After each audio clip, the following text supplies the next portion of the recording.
নমস্কার বন্ধুরা, আজকে আমি ভাবছিলাম যে কি করা যায়। তো হঠাৎ করে আমার মনে পড়লো যে আজকে তাহলে মাটির হাঁড়িতেই রান্না করে দেখি না কেমন হয়। তো আজকে আমরা বানাবো চিকেন চম্পাহরণ। চলুন দেখে নিই কীভাবে বানাতে হয়।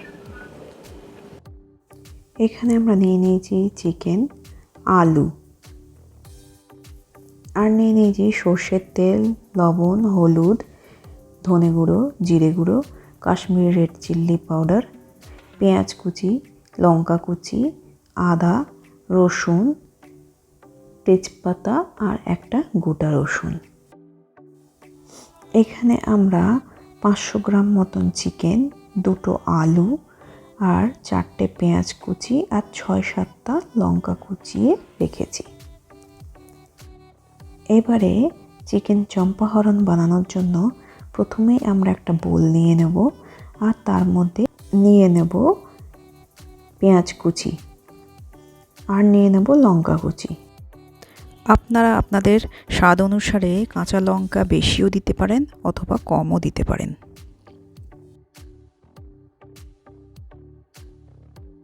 এবারে এর মধ্যে দিয়ে দেব হাফ টেবিল স্পুন লবণ, হাফ টিস্পুন হলুদ, আর এগুলো খুব ভালো করে আমরা মিশিয়ে নেব।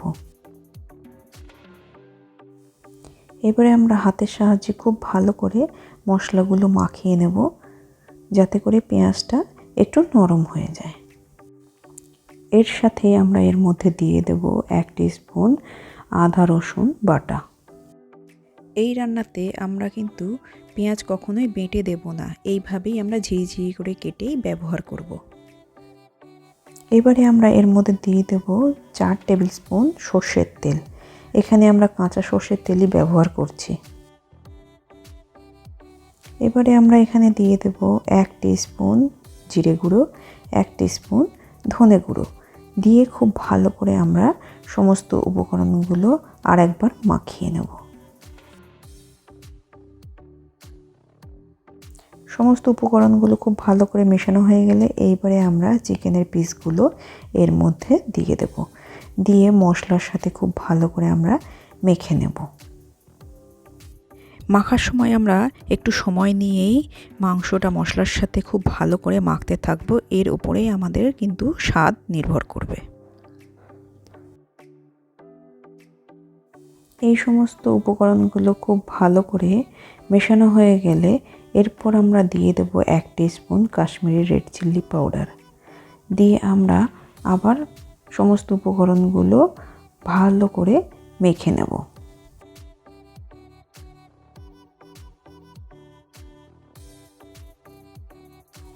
সমস্ত উপকরণগুলো ভালো করে মেশানো হয়ে গেলে এরপরে আমরা একটা মাটির হাঁড়ি নিয়ে নেব। মাটির হাঁড়িটা খুব ভালো করে আমরা সাবান দিয়ে ধুয়ে নেব।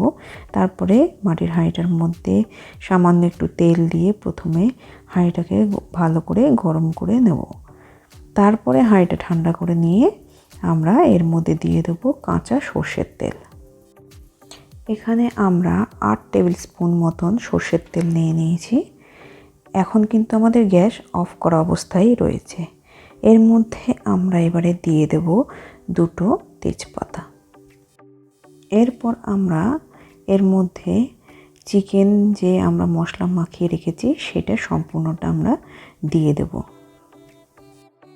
এখানে আমরা যতটুকু সর্ষের তেল ব্যবহার করেছি, আপনারা যদি চান এর থেকে আরেকটু অয়েলিভাবে খেতে, তাহলে কিন্তু আরও 2-3 চামচ তেল ব্যবহার করতেই পারেন। এই রান্নাগুলো সাধারণত এই রকমই একটু অয়েলি টাইপেরই হয়। মাটির হাঁড়িতে সর্ষের তেলে রান্নার একটা যে খুব সুন্দর ফ্লেভার আসে, সেটা কিন্তু খুবই অসাধারণ। সম্পূর্ণ চিকেনটা দেওয়ার পরে এরপরে আমরা দিয়ে দেবো এর উপর দিয়ে আলু। আলুটা অপশনাল, আপনারা দিলে দিতে পারেন, না দিলে নাও দিতে পারেন। আলুটা দেওয়ার পরে আর একবার আমরা মশলার সাথে আলু, মাংস আর মশলা মাখিয়ে নেব। এবারে আমরা গ্যাসটা অন করে দেব, দিয়ে একটা গোটা রসুন ঠিক মাঝ বরাবর আমরা বসিয়ে দেব। এই গোটা রসুনটা রান্নার পরে খেতে খুবই সুস্বাদু হয়। এবারে আমরা একটা ঢাকনা নিয়ে হাঁড়িটা ঢেকে দেব। এখানে আমরা অল্প একটু আটা মেখে নেব।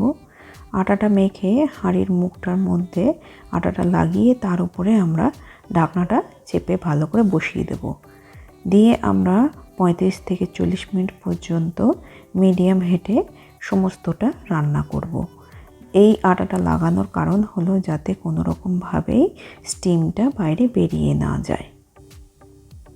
35 থেকে 40 মিনিট রান্না করার পরে আমরা গ্যাসটা অফ করে দেবো আর এটা ঠান্ডা হতে সময় দিয়ে দেব। আটা ছাড়িয়ে ঢাকনা খুললেই সম্পূর্ণ রেডি আমাদের চিকেন চম্পাহারন।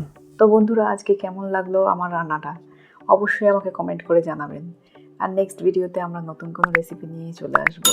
তার আগে অবশ্যই আমাকে লাইক, শেয়ার আর সাবস্ক্রাইব করবেন আর নিচের থাকা বেল আইকনটি দাবিয়ে দেবেন। তো নেক্সট ভিডিওতে অবশ্যই আমাদের দেখা হচ্ছে। আজকের মতন এখানে শেষ করছি।